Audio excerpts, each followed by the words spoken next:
Today for math, your goal is I find the pattern or rule and complete the table and graph based upon the pattern. So we are going to start with a pattern.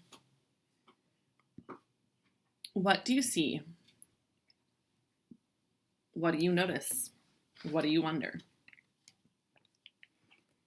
How is the pattern growing?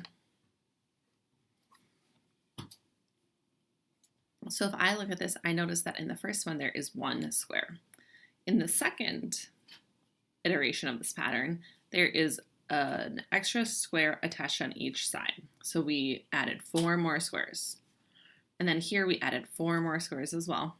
And here we added 4 more squares as well. So each time the pattern increases, we are adding 4. So today we are going to look at creating a table and creating a graph using this pattern. So what we're going to do is we are first going to talk about the case number, or the number in the pattern, and then the number of squares that are within it.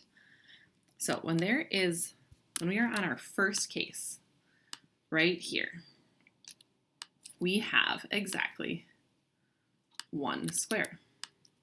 When we are on our second case, right here, we have exactly 5 squares.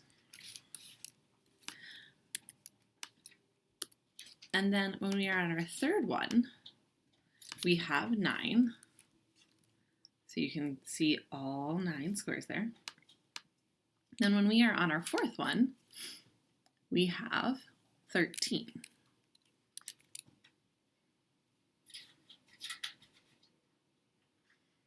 So my Y's, my number of squares column, is following a +4 pattern, just like I described before. Now I can take my information and graph it on the table. So I'm going to use the dots, and where there is 1 in my X, which is my first column, I have 1 for my Y. Where I have 2,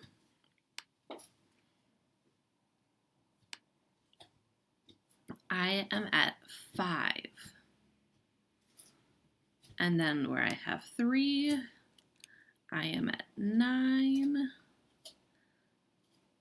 And then 4, I would go all the way up to 13. So you'll notice that this is making a straight line because it's always increasing by 4. Now, our job as a group is to fill in the remainder of the table. So what numbers would you put in, and how could you finish the graph? So remember, our rule is adding 4. So the first part of your assignment today will be to complete this table. You will fill in the remainder of this. Then you will look at another pattern and you will create a table and graph based upon that pattern as well. So remember that your X goes in your first column and your Y goes in your second column. And when you graph it, you look at your X on the bottom and your Y on the side. So good luck today, scholars. I look forward to seeing your work.